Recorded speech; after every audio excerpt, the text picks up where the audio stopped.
안녕하세요. 3월 17일 화요일입니다. 신나게 시작하겠습니다.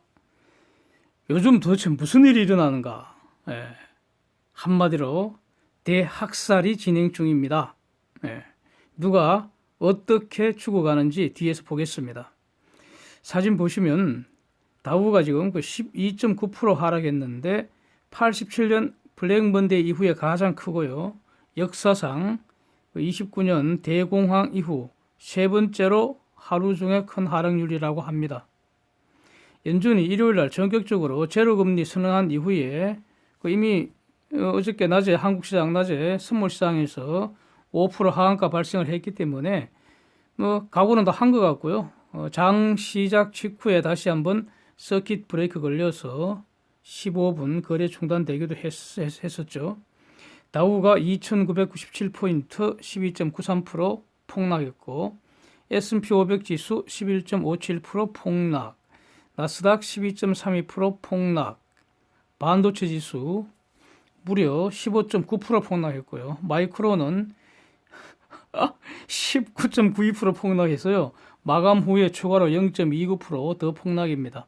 총 20% 이상 폭락했습니다. 그런데 미 국채 수익률 곡선 한번 보시죠. 까만 선, 이거 가장 밑에 있는 그 선이 현재의 수익률 곡선입니다. 그러니까 가장 밑에 있다는 것은 금리가 많이 내렸다는 뜻이죠. 미국의 제로 금리를 지금 반영한 수익률 곡선입니다. 중요하겠죠?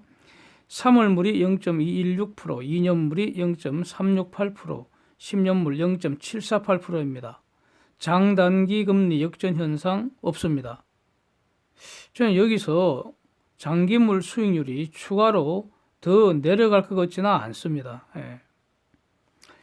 달러 지수는 98.14로 하락했고요. 원달러 1232원으로 급등했죠.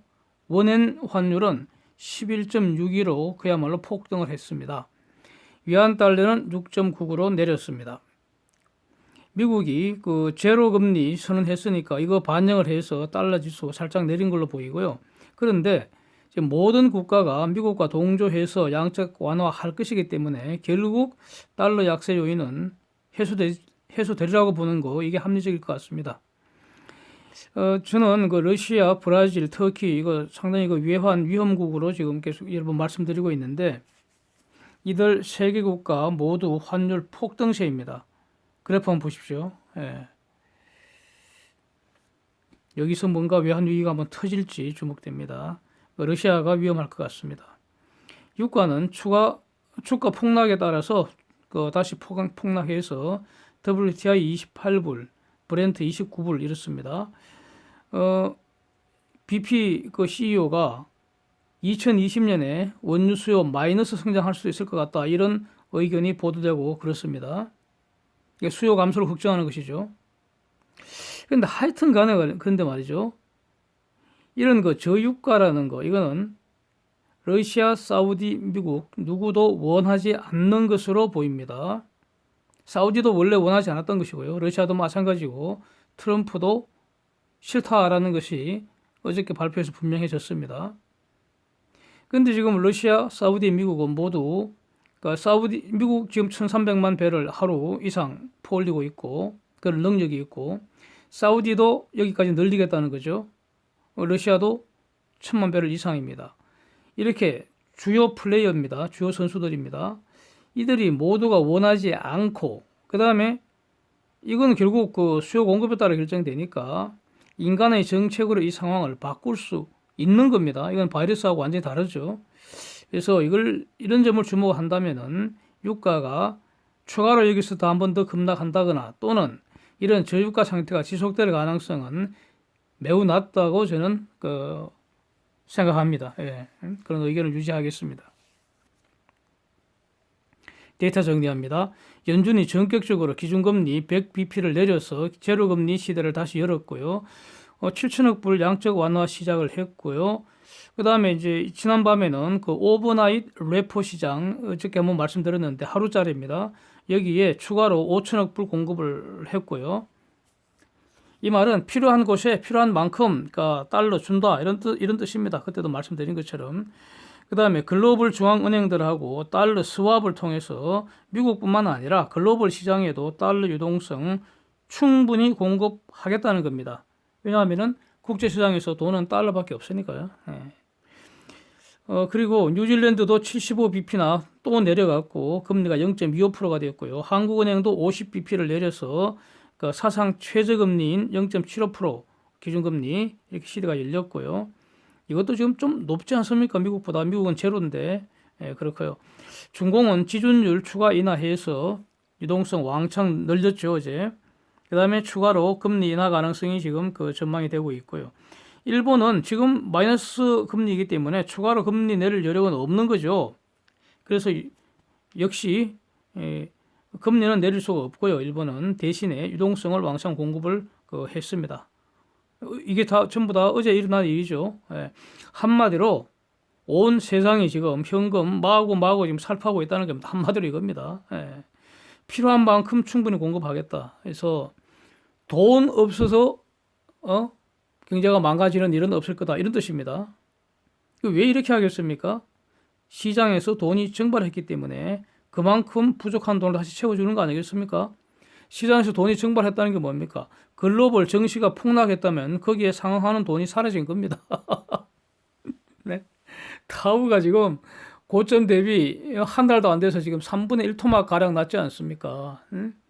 그러면 거기에 상응하는 만큼 돈이 사라진 거죠. 유동성이 사라진 겁니다. 그걸 다시 보충해 주는 거죠. 그래서 이제 돈은 보충해 줬으니까 돌고 돌지 않겠습니까? 돌고 돌아오는데 이제 시간이 걸리겠죠. 어제 지금 우리 데이터 정리하고 있습니다. 그렇죠? 어제 중공의 2월 생산, 투자, 소비 이런 거 데이터 발표했었죠. 사진 한번 보시면요. 한꺼번에 다 올렸습니다. 완전 자유낙하 수준입니다. 네? 쇠를 넘칩니다. 번지 점프 하는 것 같습니다. 번지 점프. 번지 점프가 아주 재밌더라고요. 근데 이거 보고 놀랐습니까? 놀랄 이유 하나도 없죠. 다 예상했던 거 아닙니까? 1월 말부터 여러 번 말씀드렸습니다. 제 입으로도 여러 번 말씀드렸고요. 새로운 거 전혀 아닙니다. 여기서 주목할 거는요. 저게 완전히 대륙 전체가 셧다운 됐었잖아요. 셧다운 된 거 치고는 선방한 거 아닙니까, 저거? 그렇게 볼 수 있고요. 3월은 분명히 지금 저 수치보다는 개선되지 않았을까? 이걸 주목하는 겁니다. 3월. 왜 그렇습니까? 3월, 업무 재개하는, 셧다운 풀려서 그 업무 재개하는 것이 느리지만 천천히 진행돼 갖고 지난주에 진도가 팍 나간 것 같거든요. 그러면 당연히 3월 데이터는 2월보다 낫죠. 그러니까 2월 저게 최저치다. 그러니까 저점은 지났다. 이런 식으로 보는 것이 더 합리적이지 않겠습니까? 뭐 저는 그렇게 보겠습니다. 일단은.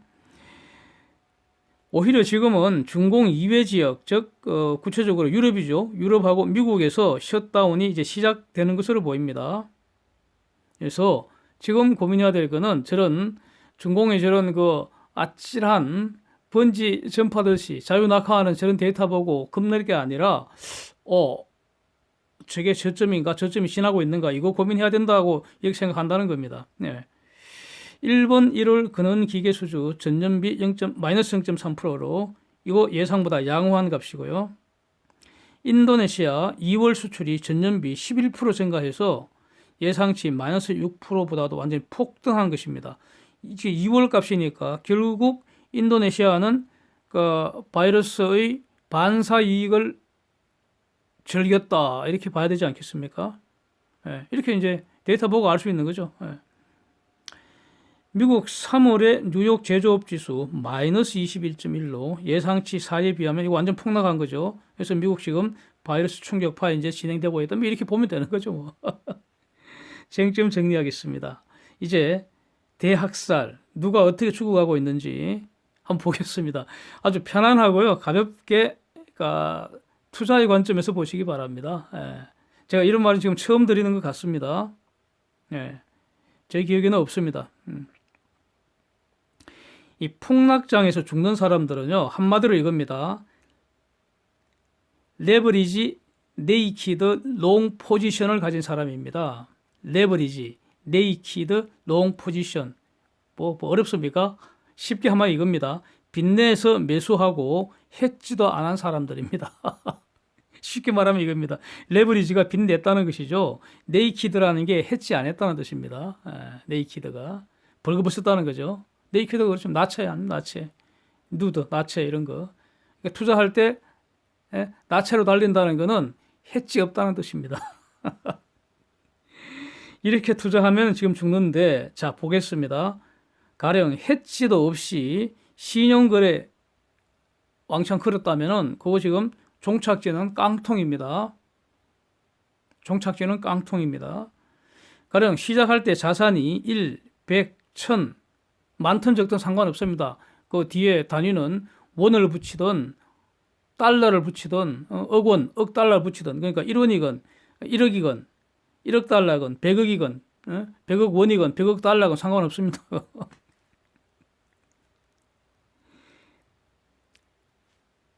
투자하는 방식에 따라 모조리 깡통이 될 수 있습니다. 예. 그런데 깡통은 지옥이 아닙니다. 깡통은 그래도 견딜만 합니다. 예. 깡통 들고 동량이라도 하면 다시 희망을 가질 수 있습니다. 생지옥이 뭔지 압니까? 생지옥은요, 가령 1억 불 투자를 해서 자산이 마이너스 10억 불, 마이너스 100억 불 이렇게 될 수가 있습니다. 이론상 이렇게 될 수 있습니다. 이제 봅니다. 이걸 말씀드리려고 합니다. 이게 바로 생지옥입니다. 이렇게 되면요, 재기는 불가능하고요, 영원히 지옥불 심판받는 겁니다. 풋옵션 매도해서 제대로 왕창 물리면 이렇게 됩니다. 이런 거는요, 그 콜 매도에서는 잘 안 일어납니다. 주로 풋 매도에서, 즉 폭등장에서는 잘 안 일어나고요. 이게 폭등하건 폭락하건 다 위험합니다. 포지션을 잘못 가지면. 예. 폭등장에서는 네이키드 숏 포지션이 깡통되는 거죠. 뭐 그렇습니다.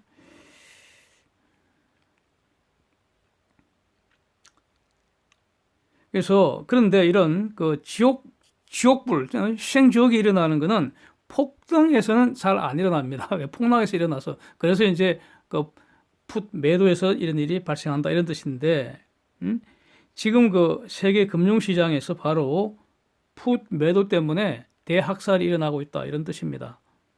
다시 한번 보겠습니다. 옵션 매도는요, 증거금이 있어야 하잖아요. 그래서 자산을 기초로, 자산을 증거금으로 잡아서 대연금이라고 하죠. 그래서 가령 주식을 증거금으로 해서 옵션 매도할 수 있습니다. 그래서 옵션 투자할 때 정석은 주식을 증거금으로 사용한다면 이 주식은 롱 포지션이죠. 그죠? 롱 포지션. 올라가면은 해피한 그런 경우입니다. 떨어지면 싫죠. 그래서 주식을 가진 상태에서, 롱 포지션 가진 상태에서 이거 해지하기 위해서 여러 가지 방법이 있는데, 그 중에 옵션을 쓸 때 콜 옵션을 매도할 수 있습니다. 그 매도 비율은 내가 가진 자산의 비율과 적절하게 해야 합니다. 이겁니다. 이거 정석이 이겁니다. 그래서 롱 포지션 해지하기 위해 콜 매도하고요, 숏 포지션 해지하기 위해서 풋을 매도합니다. 그러니까 풋을 매도를 하기 위해서는 반드시 선물 매도 포지션을 적절하게 갖고 있어야 합니다. 코스피 200 주가지수 선물을 적절하게 가지고 있는 상태에서 선물을 내가 롱 포지션을 가지고 있다면 콜 매도를 하고요, 숏 포지션을 가지고 있다면 풋을 매도를 하는 것이죠. 그렇게 하면 됩니다. 그렇게 하면 됩니다. 이렇게 하면 아무 문제가 없습니다. 지금 폭락장에서도 뭐 그렇게 걱정할 거 없습니다. 그런데 가령 말입니다. 그러니까 매우 한국의 경우에, 한국이건 미국이건 다 뭐 같이 돌아갑니다. 지금 전 세계가. 한국의 경우에 예를 들면 매월 둘째 주 목요일에 만기가 되고 새로 시작하니까 그 전후로 가령 다음 달 옵션 그 물건들 보면은 시간 가치가 아주 포동포동합니다. 그 시간 가치라는 거는 한 달 후에는 제로가 되는 거죠. 그거. 예? 모든 시간 가치는 한 달 후에는 다 제로가 됩니다.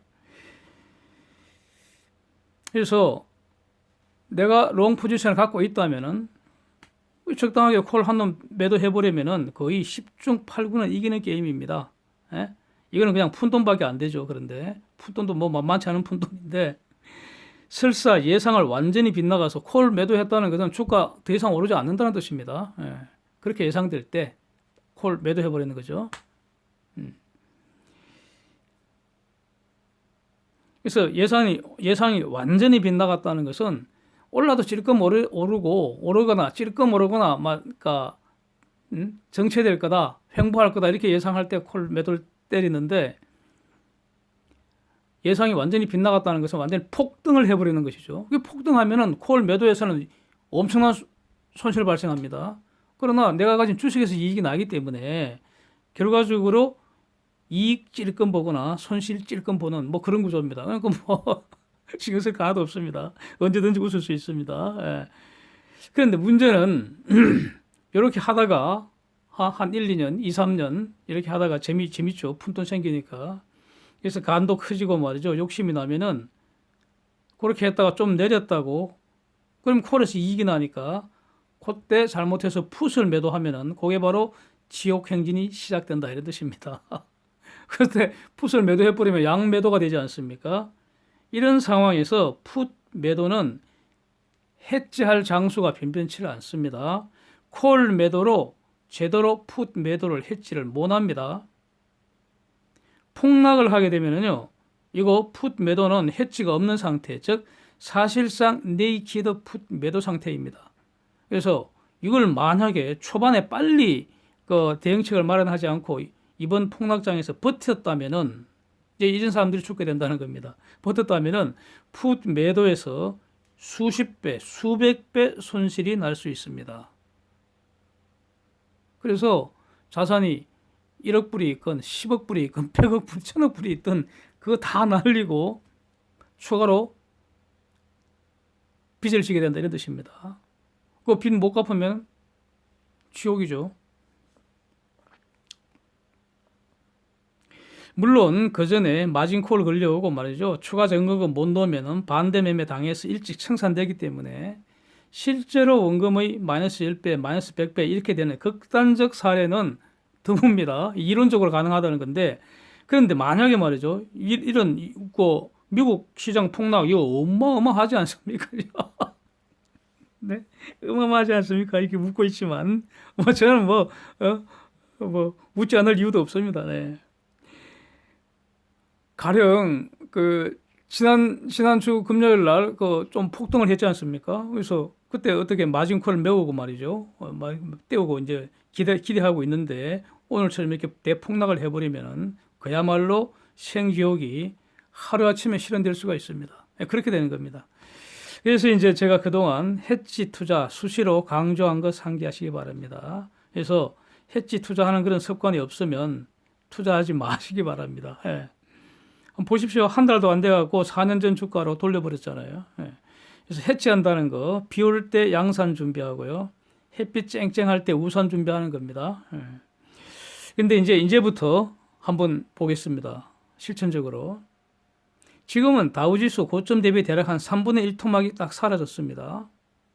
그러면서 폭등과 폭락이 반복되고 있습니다. 대단하죠?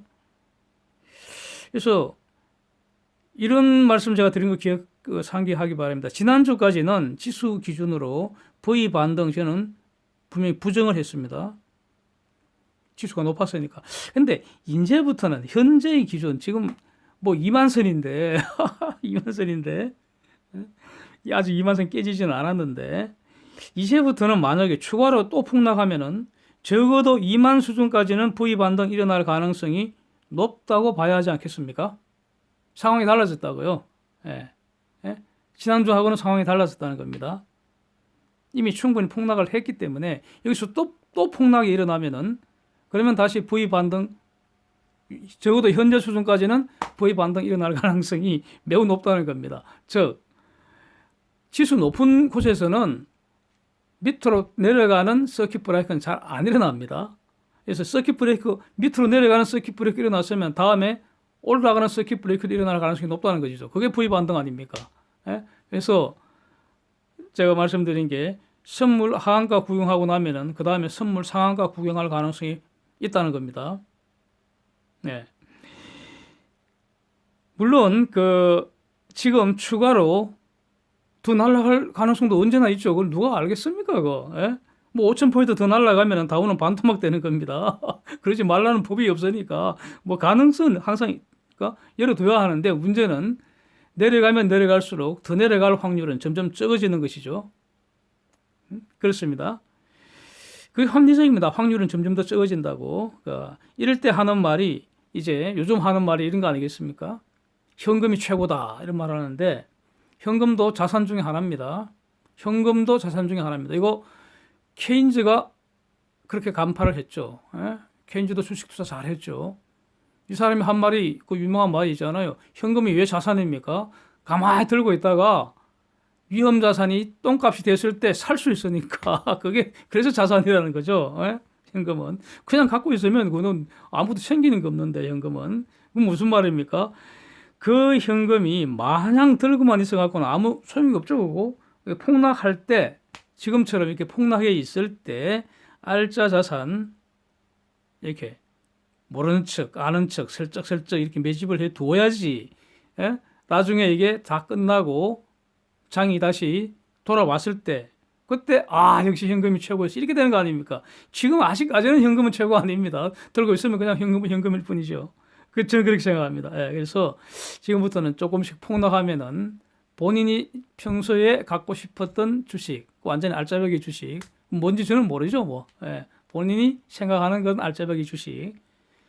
예, 제가 볼 때는 한국 1등은 필요 없고요. 글로벌 1등이 될 수 있는 거, 글로벌 1등, 글로벌 리딩 주식이 될 수 있는 거, 이렇게 슬쩍슬쩍 한 방에 몽창 하지 마시고요. 이렇게 하는 게 가장 낫지 않을까, 이걸 준비해야 되지 않을까, 저는 이렇게 생각합니다. 바이러스 여전히 지금 퍼지고 있죠. 잘 알고 있습니다. 다 알고 있습니다. 바이러스의 글로벌 정점은 아직 아니라고 보입니다. 계속 증가하고 있습니다. 그러나 중공하고 한국은 분명히 꺾인 걸로 보이고요. 실물 경제의 충격파도 계속되고 있습니다. 다 알고 있습니다. 모르는 거 아닙니다. 그런데 문제는 이거를 금융시장에서 어떻게 평가할 것인가의 문제는 약간 다를 것입니다. 가령 말이죠. EU 그 지역 내에서 EU의 핵심 국가 중에 하나인 독일이 국경 차단해 버렸습니다. 독일 국경 완전 차단해 버렸습니다. EU 조약인 그 셴켄 조약에도 불구하고 전염병 막기 위해서는 사람 접촉 차단하는 것 외에는 달리 방법이 없으니까 이러는 거 아니겠습니까? 그러니까 제가 한 열흘 전인가 그때 이탈리아 증가할 때 그때 과연 그러니까 오스트리아, 스위스, 프랑스가 이탈리아하고 국경 차단할지 주목된다 이런 말씀을 드리고 할 때 과연 EU 차원에서 이놈의 바이러스 때문에 국경 차단해버리고 그래서 EU의 어떤 정신이 훼손되는지 흔들릴지 이거 주목된다는 말씀을 드리는 것도 상기하겠습니다. 지금 캐나다, 영국, 프랑스, 서방의 주요국들 전부 국경 차단하고 있습니다. 그리고 국경 차단할 뿐만 아니라 국내에서도 집에 머물러라 이러고 있습니다. 근데 이거 길어야 30일 정도 아닙니까? 30일. 그래서 바이러스 빨리 잡고 나서 일상으로 돌아가자 이런 취지죠. 결국 중공이 하던 방식 지금 비슷하게 다들 하고 있습니다. 이게 무슨 말일까? 결국 한 2, 3주 이내에 잡히지 않을까 이렇게 기대하는 게 현명하지 않겠습니까? 왜냐하면 그 정도 그렇게 하고 나니까 한국하고 중공이 잡혔으니까요. 그러면 미국하고 유럽도 잡힐 것으로 기대하는 것이 합리적이지 않겠습니까? 예. 뭐 한국에 있는 바이러스나 미국이나 유럽에서 지금 퍼지는 바이러스나 뭐 같은 바이러스죠. 예. 아직 돌연변이 된 별개의 바이러스라는 공식적인 증거는 아직 없지 않습니까? 예.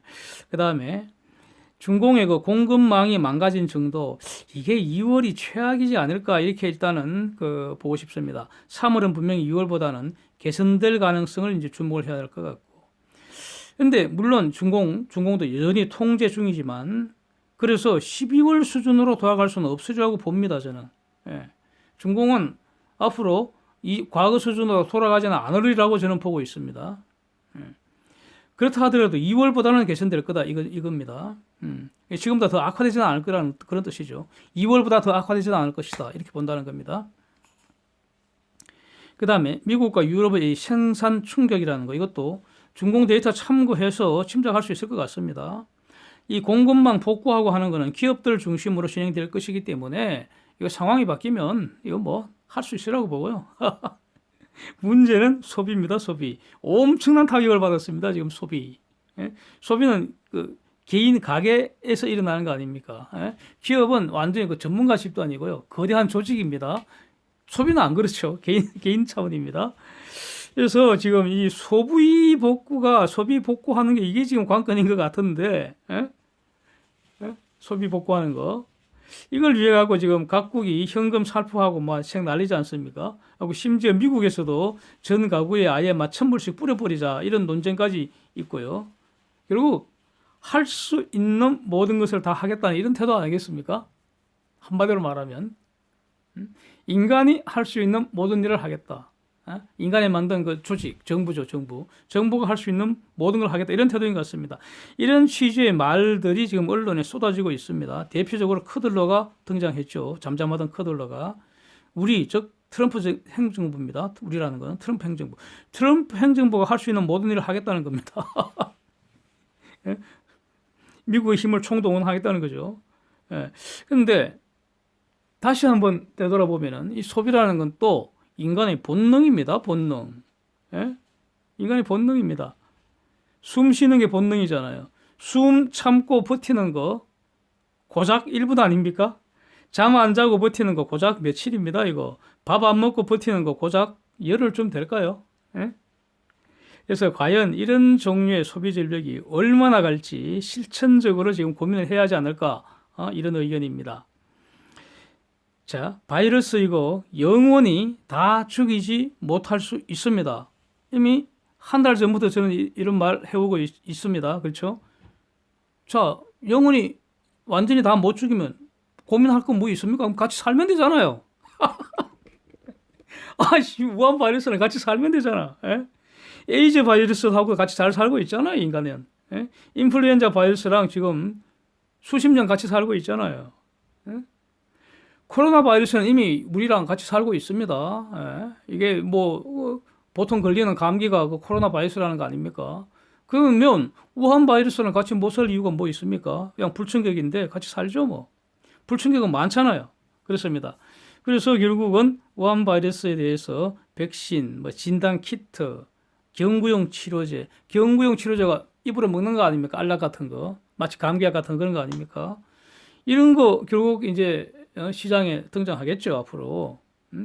겨울 되면 우한 바이러스 백신 맞고 말이죠. 독감 백신 맞듯이 뭐 그렇게 같이 사는 거죠. 그런 거 아니겠습니까? 그 백신도 지금 재밌는 뉴스가 많이 나오지 않습니까? 그 미국 시애틀 그쪽 워싱턴 한 40명 지원자 상대로 미국에서 임상시험 시작했다 그러고요. 로이터 기사에 더 재미있는 게 독일 벤처기업이 그 우한 바이러스 백신 아주 쓸만한 거 트럼프 눈에 보기 아주 탐스럽게 보인 모양입니다. 예? 그런 게 있는 모양인데 이거를 그 벤처기업 대표를 트럼프가 직접 1대1로 만났다는 거 아닙니까? 만나갖고 야 독일 있지 말고 미국 와라. 나스닥 상장시키면 그 돈이 얼마짜리냐. 우리가 왕창 밀어주겠다. 미국으로 오면은 뭐 이렇게 꼬셨다는 거죠.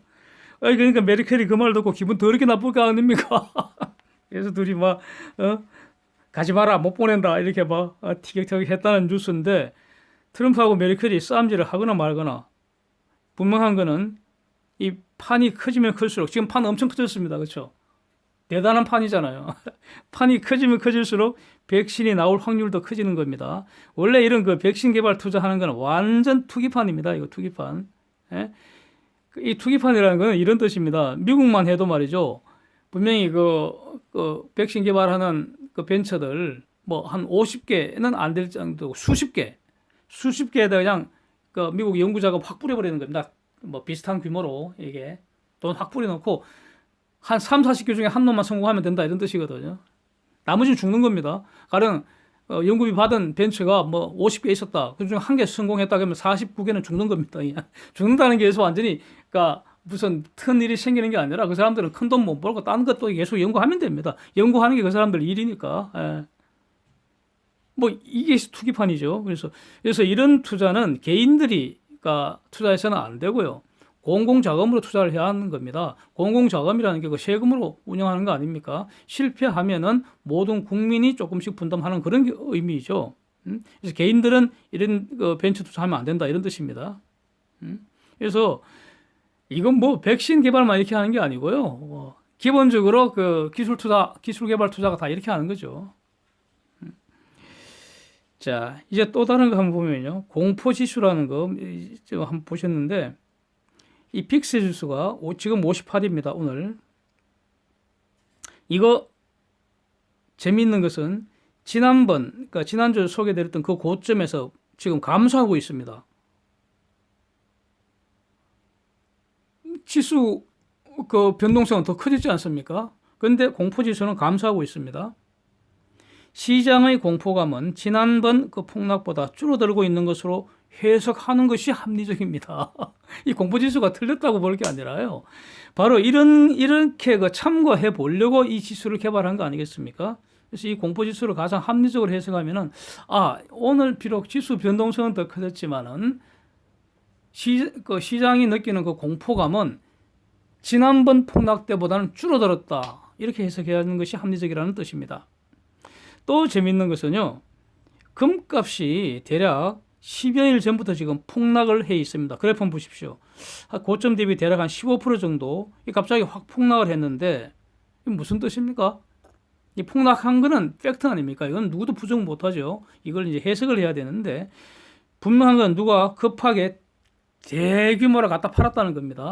그런데 값이 팍 내려도 사람들이 사지를 않고 있다는 겁니다. 이건 확실하지 않습니까? 이게 뭘 의미할까? 이 황금 투자하는 거 말이죠.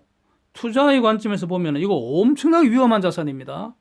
변동성이 매우 큽니다. 역사적 변동성 매우 큽니다. 장기 그래프 한번 보십시오. 그렇습니다. 그래서 이런 걸 다 고려를 하셔갖고 신나게 이 상황을 즐기시기를 바랍니다. 이상입니다. 오늘도 함께해 주셔서 감사드립니다.